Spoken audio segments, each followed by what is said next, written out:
اعوذ بالله من الشیطان الرجیم. بسم الله الرحمن الرحیم. الحمد لله، الصلاة والسلام على رسول الله وعلى آله وأصحابه ومن تبعهم بإحسان إلى يوم الدين. ثم أما بعد، السلام علیکم و رحمت الله و برکاته. برادران و خواهران گرامی و شنوندگان محترم، الحمدلله ما و شما 5 درس از کتاب شرح فقه اکبر امام ابو حنیفه رحمه الله تعالی گرفتیم و امروز انشاءالله رب العالمین مبحث دویم را شروع خواهیم کرد، یعنی که پژوهش دویم را که حیات علمی امام ابو حنیفه رحمه الله تعالی می باشد، این را با یاردم و کمک الله تبارک و تعالی به سمع شما برادران و دوستان و شنوندگان گرامی خواهیم رسانید.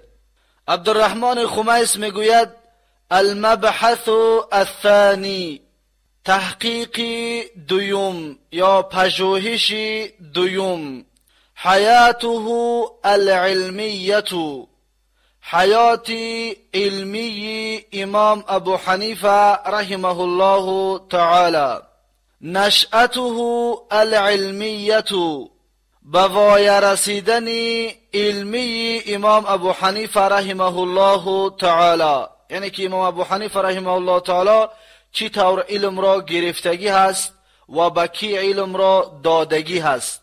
ادرک الامام ابو حنیفه فی صغره بعض الصحابه كأنس بن مالک و عبدالله بن ابی اوفا.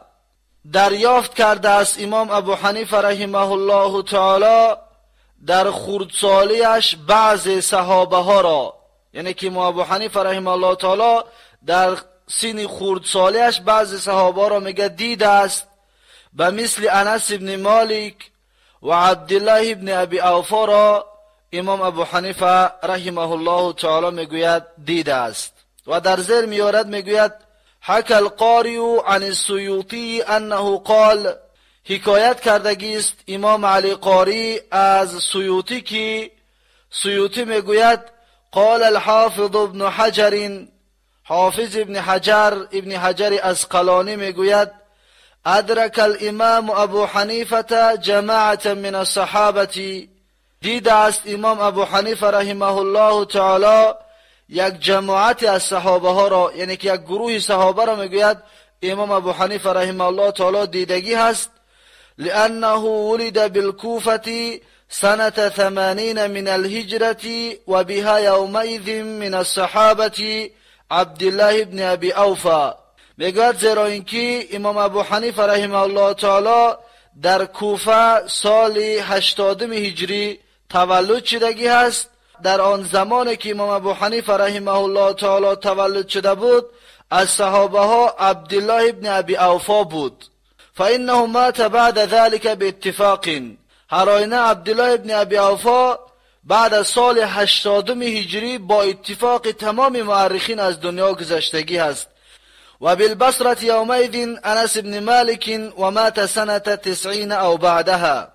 و سال 80 هجری که امام ابو حنیفه تولد شد، در بصره در آن سالها انس بن مالک بود، یعنی که انس بن مالک در بصره بود و انس بن مالک سال 90 هجری یا بعد از 90 هجری از دنیا سفر کردگی است، جان به حق تسلیم کردگی است.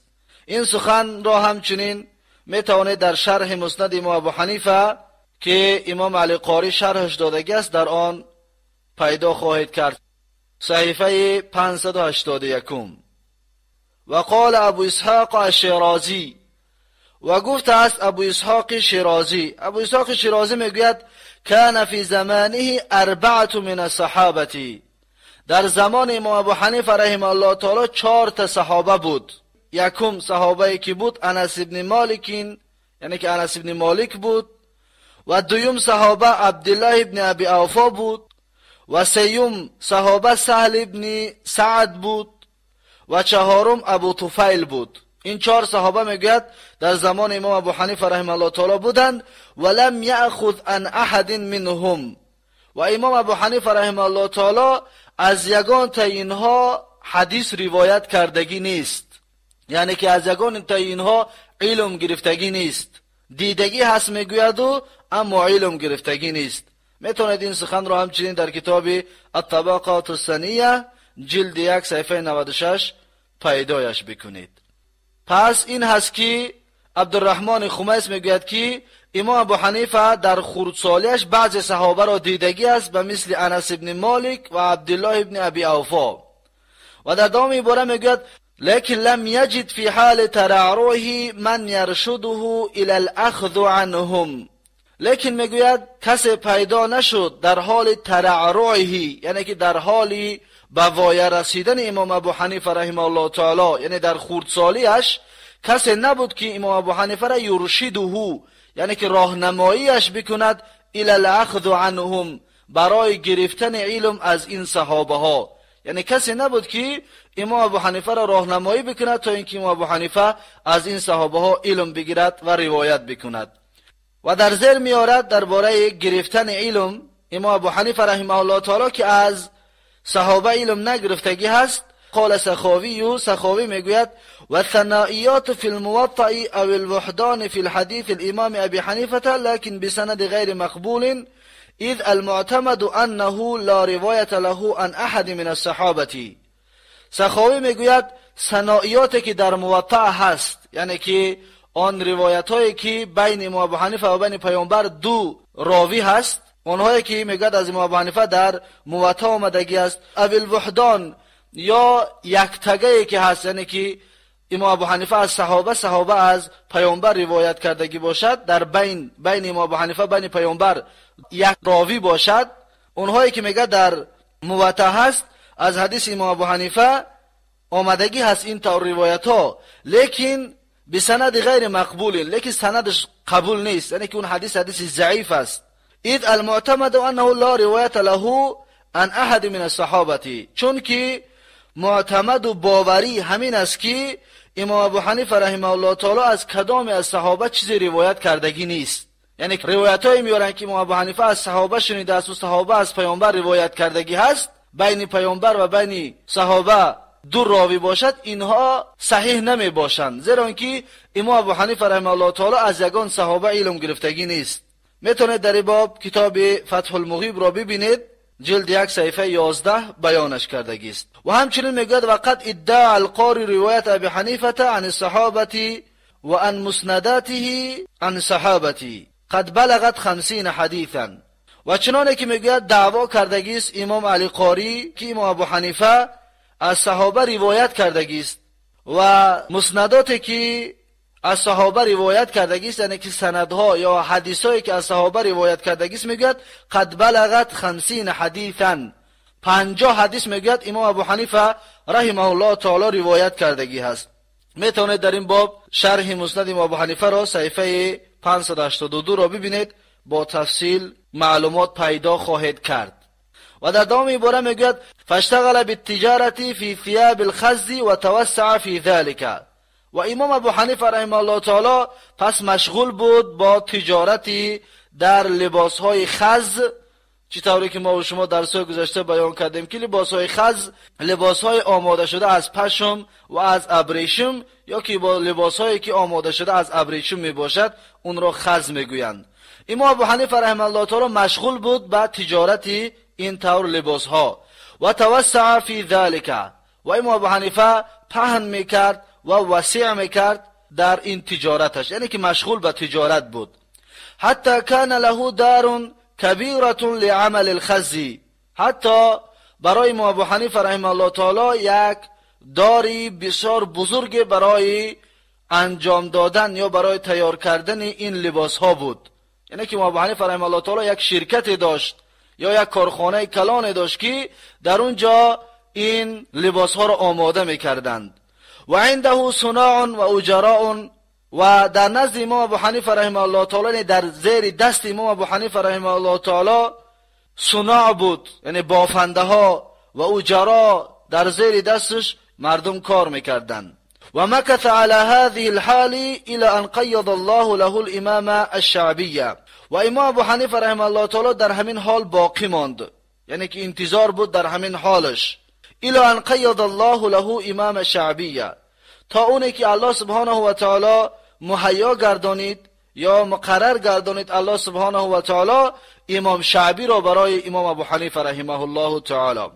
فحثه على الاشتغال بالعلم، پس امام شعبی تشویق کرد امام ابو حنیفه را برای علم گرفتن تشویقش کرد. کما حکی ذلك الامام ابو حنیفه حیث قال، چنانه که این سخن را حکایت کردگیست، بیان کردگیست امام ابو حنیفه خودش، چنانه که امام ابو حنیفه میگوید که مررت یوما علی شعبی و هو جالس فدعانی و قال.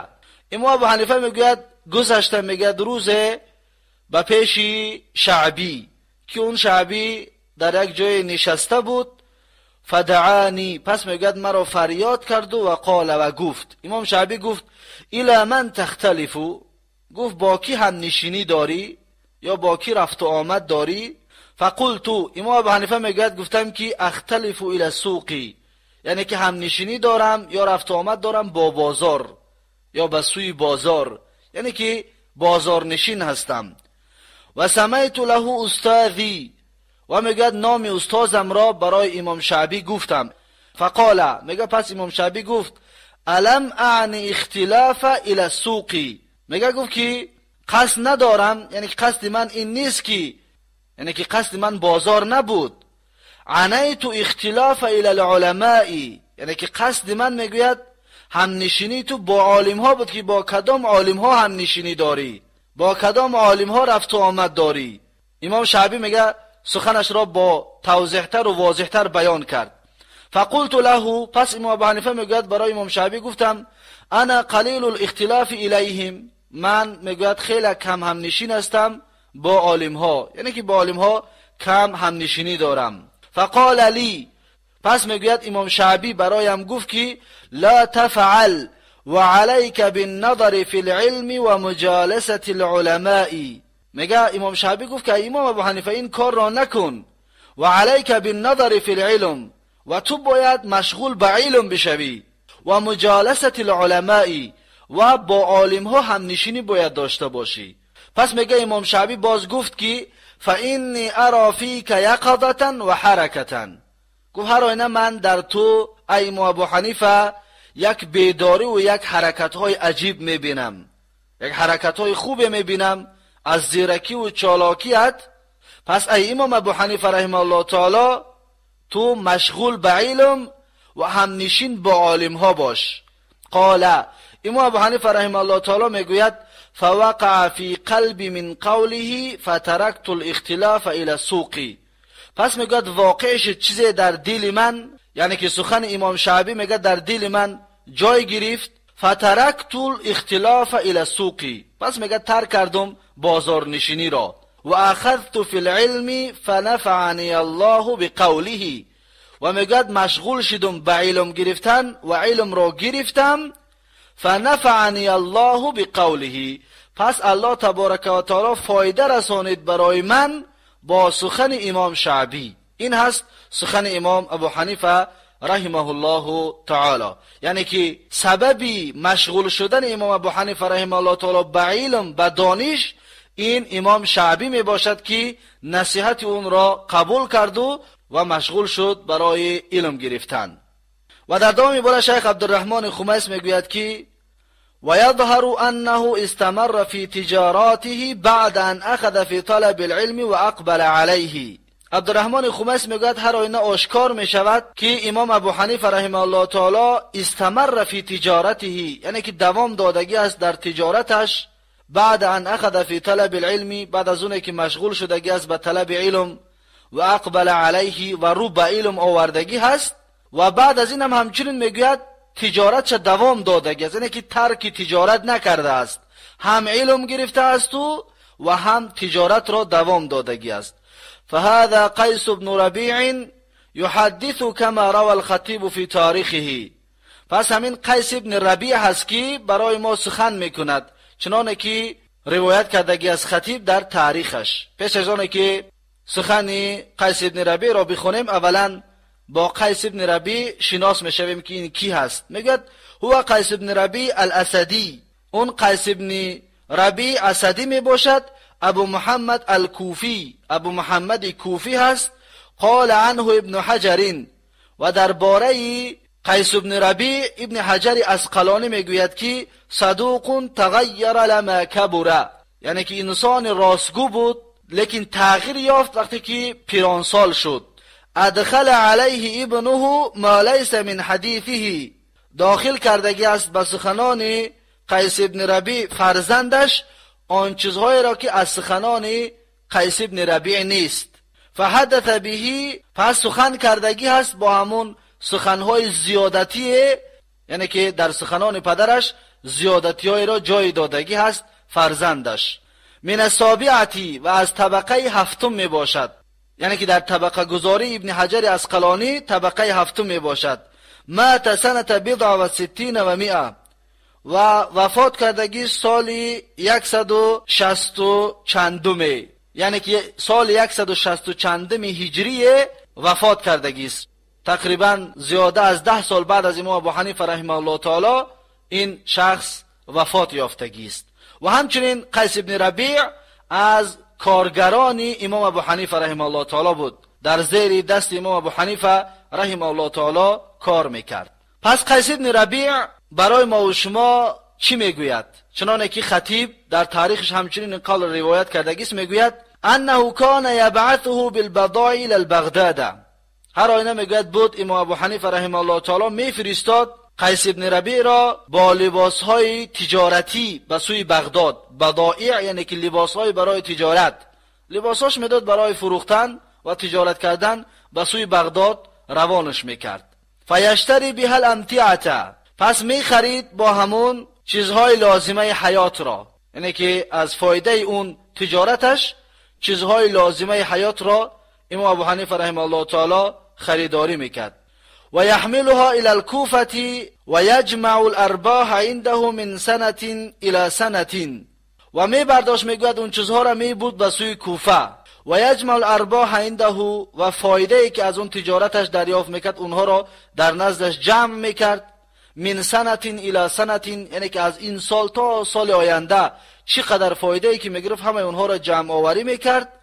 فیشتری بها حوائج الاشیاخ المحدثین، پس خریداری میکرد به همون فایده ای که جمع آوری کردگی بود، حوائج الاشیاخ المحدثین، یعنی که احتیاجاتی که بزرگان محدثین داشتند، با اون چیزهایی که عالمای محدثین احتیاج داشتند اونها را میگوید امام ابو حنیفه خریداری میکرد. و اقواتهم، همچنین خورد و خوراک برای محدثین خریداری میکرد. و کسوتهم، اینجا الف زیادی است، کسوتهم این خطا هست، بلکه و کسوتهم، و جمع آوری میکرد لباسهایشان را. و جمیع حوائجهم، و همه احتیاجات محدثین را امام ابو حنیفه رحمه الله تعالی خریداری میکرد. ثم يدفع باقی الارباح من الدنانیر الیهم و یقول، پس از خریداری کردن این چیزها میگوید یدفع الباقی الارباح، و می سپارد باقی مانده فایده های از دینارهایی که جمع آوری کرده بود یک سال برای اون محدثین، یعنی که اونها را همچنین خورد و خوراک و لباساشون خرید میکرد، با همچنین مبلغشون هم سومم برای اونها میداد، فایده ای که جمع آوری کرده بود برای اونها میداد. و یقول، و میگفت امام ابو حنیفه رحمه الله تعالی، یعنی که شیخا را، بزرگان محدثین را یاردم میکرد و برای اونها میگفت انفقوا فی حوائجکم، یعنی که شما صرفش بکنید در احتیاجهایتان. سومشان میداد، میگفت هر چیزی که احتیاج دارید این سومها را صرف بکنید. ولا تحمدوا الا الله، و سپاس نگویید مگر الله تبارک و تعالی را. امام ابو حنیفه رحمه الله تعالی هم یاردم میکرد شیخای محدثین را و هم براشان میگفت که حمد نگویید مگر الله تبارک و تعالی را. فإني ما اعطيتكم من مال شيئا، امام ابو حنیفه میگفت زیرا اینکه من ما اعطیتکم ندادم شما را از مال خودم چیزی، یعنی که این چیزهایی که من برای شما میتیم و این چیزهایی که خریداری کردم میگه این از مال من نیست، لیکن من فضل الله علی فیکم، لیکن این همش از فضل و بزرگی الله تبارک و تعالی بر بالای من برای شما می باشد. یعنی که الله سبحانه و تعالی بر بالای من فضل دادگی هست که الله رزق من را زیاد گردانید، در تجارتم برکت داد و من برای شما دادم. این فضل الله تبارک و تعالی هست. از این حساب ابو حنیفه رحمه الله تعالی میگوید حمد و سپاس کسی را نگوید بجز الله تبارک و تعالی را که الله برای من این چیزها را داد، من برای شما اینها را پیشنهاد میکنم. و هذه ارباح بضائعکم، و امام ابو حنیفه رحمه الله تعالی میگوید و انا همین فایده ای که الله برای من با سبب تجارتم به دست من داد، اینها هم حق شما می باشد، یعنی که مال شما هست. اینها شما می توانید که اینها را بگیرید و از شیر مادرتون براتون حلال استفاده برید. فانه هو والله ما یجریه الله علی یدی فما فی رزق الله حول لغیره. امام ابو حنیفه رحمه الله تعالی میگه فانه هو، زیرا اینکه همون الله سبحانه و تعالی، والله قسم به الله سبحانه و تعالی که مما یجریه الله علی یدی، از جمله آن چیزهایی را که الله سبحانه و تعالی جاری کردگیست به دستان من، یعنی آن که الله سبحانه و تعالی به دست من دادگیست، مما کردگیست، اینجا البته را خطاست، بلکه فما فی رزق الله حول لغیره، پس نیست در رزق الله سبحانه و تعالی حول و قوت برای غیرش، تحویل کننده برای دیگر کس، یعنی که کسی نیست رزق داده الله سبحانه و تعالی را به دیگر کس بدهد. این است سخنان امام ابو حنیفه رحمه الله تعالی و این هست این امام اهل سنت و الجماعت و یاردم و کمک این امام بزرگ اهل سنت و الجماعت به مشایخ و بزرگان محدثین و عالمان حدیث. و در دوام عبارت شیخ عبدالرحمن خمیس میگوید اما ما قیل عن ابی حنیفه، اما آن چیزی که میگه گفته شده است از امام ابو حنیفه رحمه الله تعالی که انه لما اراد طلب العلم اخذ يتخير بين العلوم ويوازن بينها. یک سخن در باب امام ابو حنیفه است که میگه انه لما اراد طلب العلم، امام ابو حنیفه وقت خواست که طلب علم بکند، اخذ يتغير بين العلوم، و بین علم ها میگه اختیار میکرد که باید کدام علم بگیرد، و یوازن بینها، و وزن گذاری میکرد بین علم ها، یعنی کدام علم خوب است، حدیث است و تاریخ است و شعر است و کدام علم را باید بگیرد. فهذه حکایت موضوعه لا تصح، این حکایت و این قصه ضعیف است و صحیح نمی باشد. کما ذکر ذلك الذهبی فی السیر، چنانه که همین قصه را امام ذهبی در کتاب السیرش می آورد که این قصه به این طریق می باشد. از اول قصه براتون بگویم که این قصه ضعیف است و این قصه بی اساس می باشد. والقصه رواها الخطیب عن ابی یوسف قال، و قصه این است که روایت کرده است همین قصه را خطیب از ابو یوسف، و چی طوری گفتیم که این تهمت است، ضعیف است. گویا که ابو حنیفه رحمه الله تعالی گفته باشد که لما اردت طلب العلم، وقت خواستم طلب علم بکنم، جعلت اتخیر العلوم، و قرار گرفتم اختیار میکردم بین علم ها، یعنی که بین علم ها کدام علم را باید بگیرم اختیار میکردم. و اسأل عن عواقبها، و پرسان میشدم از آخر اون علم و از عاقبت اون علم که آخرش چی میشود. فقیل لی، پس میگوید کسی برایم گفت تعلم القرآن، تعلم بگی قرآن را، یعنی که علم قرآن را از خود بکن. فقلت، پس امام ابو حنیفه میگوید گفتم که اذا تعلمت القرآن و حفظته فما یکون آخره، وقتی که تعلیم گرفتم قرآن را و قرآن را حفظ کردم پس آخرش چی می شود؟ قالوا تجلس فی المسجد، پس میگن که جواب دادن که در مسجد می نشینی، و یقرأ علیک الصبیان والاحداث، و می خوانند در پیش تو کودکان و نوجوانان میان در پیش تو و کودکان میآیند و تو اونها را قرآن درس میگویی. ثم لا تلبث ان یخرج فیه من هو احفظ منک او یساویک فی الحفظ، پس میگوید ثم لا تلبثوا، پس اونها را در پیش خودت بسیار نگاه نمیداری. ان یخرج فیهم من هو، باید ببراید از بین اون شاگردان، اون کودکا و نوجوانانی که پیشت میان قرآن درس میگیرن، باید از بین اونها ببراید کسی که من هو احفظ منک، کسی که از تو دیده حفظش زیادتر باشد، او یساویک فی الحفظ، یا برابر باشد در حفظ قرآن با تو. فتذهب ریاستک، پس قدر و قیمتت و رئیسی تو و احترام تو از بین می رود. یعنی که یک کسی دیگه برابر تو علم گرفت، یک کسی دیگه از تو بسیارتر علم گرفت، تو را احترامت از بین می رود، ریاستت از بین می رود. قلتو، پس ما ابو حنیفه میگوید گفتم فان سمعت الحديث وكتبته حتى لم يكن في الدنيا احفظ مني، میگه گفتم اگر که حدیث را بشنوم و جمع آوری بکنم، بنویسم حدیث را به اندازه ای که نباشد در دنیا کسی حافظتر از من.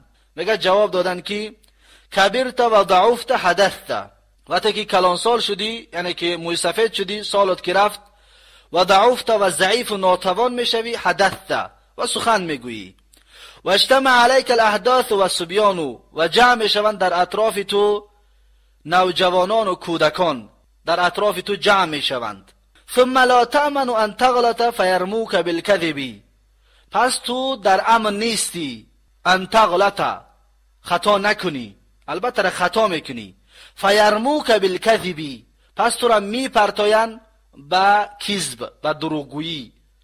فیصیر عارا علیک فی عقبک، پس این عار میشود، عیب میشود برای نسل تو. فی عقبک یعنی که برای نسلت عار میشود و عیب میشود اگر تو را دروغگو بگویند. فقلت، پس امام ابو حنیفه میگوید گفتم که لا حاجت لی فی هذا، این طور که باشد من احتیاج به این علم ندارم. ثم قلت، پس میگه امام ابو حنیفه گفتم اتعلم النحو، علم النحو را یعنی گراماتیک زبان عربی را تعلیم میگیرم. فقلت اذا حفظت النحو والعربیه، پس امام ابو حنیفه میگوید گفتم که هر وقتایی که من نحو و عربی را از خود بکنم، چی ما یکون آخر امری، چی میشود آخری کار من؟ قالو، پس میگه گفتن که وقتی که گراماتیک زبان عربی را خوب از خود کی کردی، تقعد معلما فاکثر رزقک دیناران الى ثلاثه، پس گفتن تو می نشینی همچون یک معلمه، پس بسیارترین رزق تو 2 دینار است یا 3 دینار، یعنی که فایده 2 دینار یا 3 دینار می باشد. قلتو، امام ابو حنیفه میگه گفتم که و هذا لا عاقبت له، این عاقبت خوب نداشته است. قلتو، امام ابو حنیفه میگه گفتم که فان نظرت فی الشعر فلم یکن احد اشعر منی ما یکون من امری، امام ابو حنیفه میگه گفتم اگر که من تعلیم بگیرم شعر را، پس نباشد کسی شاعرتر از من، بعد آخری کار من چی میشود؟ قالو، میگه جواب دادن که وقتی شاعر کشیدی تمدح هذا فیهب لک، یک کس را تعریف میکنی پس یگان تحفه برای تو میدهد. او یحملک علی دابة، یا تو را عهدهدار میکند بر یگان دابه، بر یگان چارپای، یعنی که تو را یگان شتر است، یگان اسب است، یگان چیزی تحفه میتید. او یخلع علیک خلعتا، یا میپوشاند تو را یگان لباس را، یعنی که وقتی که کسی را تعریف که میکنی با شعر، تو را یگان لباسای قیمت بها میارند و میپوشانند. و این حرمک هجوته، اگر که منعت بکند از این چیزها، پس تو دشنامش میکنی، سخنان قبیح میگویی اون انسان را، یعنی اگر که تو تعریفش کردی برای تو یگان چارپا نداد یا تو را یگان لباس نداد، پس تو اون را تهمت میزنی و دشنامش میکنی و سخنان بدش میگویی. فصرت تقذف المحصناتی، پس میگردی از جمله کسانی که تهمت میزنی به انسانهای پاک دامن. قلتو، پس امام ابو حنیفه میگه گفتم که لا حاجت لی فی هذا، این طور که باشد در این علمی شعر هم من احتیاج ندارم. قلتو، امام ابو حنیفه میگوید فان نظرت فی الکلام ما یکون آخر امری، پس اگر که من علم کلام را از خود بکنم پس آخری کار من چی میشود؟ یعنی که در علم کلام اگر عالم علم کلام بشوم چی میشود؟ قالو، میگه جواب دادن که لا یسلم من نظر فی الکلام من مشنعات الکلام فیرما بزندقتی، سالم نمیماند یا در امان نمیماند انسانی که مشغول شود در علم کلام. هر انسانی که علم کلام را از خود بکند اون انسان در امان نیست. از چی؟ از مشنعات، یعنی که از قباحت و بدیهای علم کلام. پس در امان که نماندی، در اون بدیها و قباحت علم کلام غوطیدی، فیرما بزندقتین، پس تو را زندیق میشناسند، زندیقت میدانند. فاما ان تؤخذ فتقتل، پس یا تو را میقپند و میکشند، و اما ان تسلم، یا تسلیم میشوی، یعنی که دست میبرداری و تسلیم میشوی. فتکون مذموما معلوما، وقتی که دست برداشتی تسلیم کشیدی، پس تو یک انسانی عیبدار و یک انسانی ملامت شده شناخته میشوی. قلتو، امام ابو حنیفه میگوید فاین تعلمت الفقه، اگر فقه را تعلیم بگیرم چی؟ یعنی که علم فقه را. قالو، میگه در جواب گفتن وقتی که علم فقه را گرفتی، تسأل و تفتی الناس و تطلب للقضاء و ان كنت شابا، یعنی که تو را سوال میکنن و تو فتوا میدی مردم را و از تو خواهش میکنن برای قاضی شدن که باید تو قاضی شوی، و این كنت شابا، اگر چه جوانم باشی تو را میخوان قاضی شوی. قلتو، امام ابو حنیفه میگوید وقتی که این سخن را شنیدم جواب دادم که لیس فی العلوم شیء انفع من هذا، نیست در بین علم ها چیزی فایده تر از این علم دیده، یعنی از فقه دیده یگان علم خوبتر نبوده است. فلزمت الفقه و تعلمته، و میگد لازم گرفتم فقه را و تعلیم گرفتم علم فقه را. علم فقه را میگوید تعلیم گرفتم. چطوری که از اول این قصه بیان کردیم که این قصه ضعیف می باشد، لیکن برای دانستن شما بیان کردیم که بعضی از گمراهان و جاهلان روزی نشود که این قصه را به سمع شما برساند و تهمت را به این امام بزرگ اهل سنت و الجماعت ببندند و بدانید که این قصه ضعیف و قصه موضوع می باشد. در دوام عبارت شیخ عبدالرحمن خمس میگوید که هذه الحکایه تصور الامام طالب الرئاسه او الدنیا، این حکایت، همین حکایت ضعیفی که بیان کردیم، این حکایت، این قصه تصور کرانده می شود امام را طالب ریاست و دنیا. وقتی که انسان این قصه را میخواند گویا که امام ابو حنیفه رحمه الله تعالی یک انسانی بود که بسیار دنیا دوستدار بود. و هذا يتنافى مع ورعه و زهده و انصرافه عنها، و این ضد آن تقوا و زهد امام ابو حنیفه رحمه الله تعالی می باشد و انصرافی عنها، و روی گردانیدن امام ابو حنیفه رحمه الله تعالی از دنیا می باشد. ما و شما در سوی گذشته بیان کردیم که برای امام ابو حنیفه رحمه الله تعالی دنیا را، مال و ملک را، قاضیگی را و وزیر مالیه بودن را پیشنهاد کردن، این امام اهل سنت و الجماعت از ترس الله قبول نکرد. اگر این قصه صحیح باشد، پس این قصه دلالت میکند که امام ابو حنیفه رحمه الله تعالی یکی از طالبان دنیا بوده است، یعنی که از خواهشمندان ریاست بوده است. البته این تهمت میباشد و این دروغ و بهتان میباشد. و صحیح فی نظری انه اتجه اول ما اتجه الى تعلم النحو. عبدالرحمن خمس میگوید که و صحیح در نظر من همین است که انه اتجه ما اتجه الى تعلم النحو، هر آینه امام ابو حنیفه روی آوردگی است، اولین چیزی که روی آورد به تعلم علم نحو بود، یعنی که یکمین چیزی که تعلیم گرفت علم نحو را تعلیم گرفتگی است، علم گراماتیک زبان عربی را. کما روى ذلك الخطیب البغدادی فی تاریخه، چنانه که روایت کرده است این را خطیب بغدادی در تاریخش. ثم تحول الى علم الكلام و اخذ منه نصیبا وافرا، پس میگد روی آورده است امام ابو حنیفه رحمه الله تعالی به علم کلام و گرفتگی است از علم کلام نصیب زیاد را از خود کردگی است، حق زیاد را از علم کلام امام ابو حنیفه رحمه الله تعالی گرفتگی است. حتی بلغ فیه مبلغا یشار الیه بالبنان، حتی به اندازه رسیدگی است امام ابو حنیفه در علم کلام که یشار الیه بالبنان، اشاره کرده میشد به امام ابو حنیفه به انگشت‌هایشان و به یک بینای بزرگی، یعنی در علم کلام یکی از دانشمندان بزرگی بود امام ابو حنیفه رحمه الله تعالی. ثم انتقل بعد ذلك الى علم الفقه، بعد از آن روی آورد امام ابو حنیفه به علم فقه، یعنی که علم کلام را تعلیم گرفت، پس روی آورد به علم فقه. و انصرف الیه بکلیته، و روی آورد امام ابو حنیفه به علم فقه با تمام وجودش، یعنی که تمام وجودش قطعی رو آورد به علم فقه. و اتصل بحماد ابن ابی سلیمان یأخذ عنه، و پیوست شد و همراه شد با حماد ابن ابی سلیمان و علم را از حماد ابن ابی سلیمان می گرفت. و لازمه 18 سنة، و لازم گرفت امام ابو حنیفه رحمه الله تعالی حماد ابن ابی سلیمان را 18 سال، یعنی که 18 سال شاگردی حماد ابن ابی سلیمان شد و در پیش اون تعلیم گرفت. ولعله کان مع ملازمته لشیخ حمادی یأخذ من مشایخ وقته ممتاز به، و شاید امام ابو حنیفه رحمه الله تعالی همراهی لازم گرفتنی شیخش حماد می گرفت علم را از شیخای آن وقت، ممتاز به آن کسانی که برتر و بالاتر بودن در علم، یعنی که آن کسانی که اهل علم بود. شاید امام ابو حنیفه رحمه الله تعالی در مدت این 18 سال هم از پیش حماد تعلیم می گرفت، هم پیش اونها می رفت و از اونها تعلیم می گرفت. فاخذ علم التفسیر عن اکرمة مولى ابن عباس، پس گرفتگی از امام ابو حنیفه رحمه الله تعالی علم تفسیر را از اکرمه مولای ابن عباس، یعنی که غلام آزاد شده ابن عباس. امام ابو حنیفه رحمه الله تعالی علم تفسیر را گرفتگی است.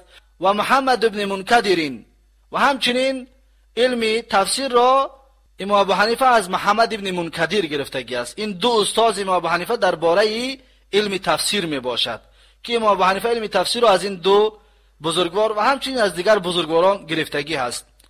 و سمع الحدیث من هشام ابن عروه، و شنیدگی است حدیث را از هشام ابن عروه. امام ابو حنیفه رحمه الله تعالی علم حدیث را از هشام ابن عروه گرفتگی است. و محارب ابن دیثار السدوسی الکوفی، و همچنین علم حدیث را از محارب پیسر دیثار سدوسی کوفی علم حدیث را گرفتگی هست. پس این دو بزرگوار است که امام ابو حنیفه رحمه الله تعالی از اینها بسیارتر و زیادتر علم حدیث را دریافت کردگی است و علم حدیث را گرفتگی هست. پس این از تاریخ علمی امام ابو حنیفه رحمه الله تعالی، و در اینجا درس امروزه را به پایان میرسانیم و دوام این عباره ها را که استادهای امام ابو حنیفه رحمه الله تعالی می باشد درس آینده، درس هفتم باذن الله تبارک و تعالی بیان خواهیم کرد. و یکایک شما برادران و دوستان و شنوندگان محترم را تا درس آینده به الله تبارک و تعالی می سپاریم. هر کجایی که باشید سربلند باشید و با عقیده اهل سنت و الجماعت باشید. و جزاکم الله خیرا و السلام علیکم و رحمت الله و برکاته.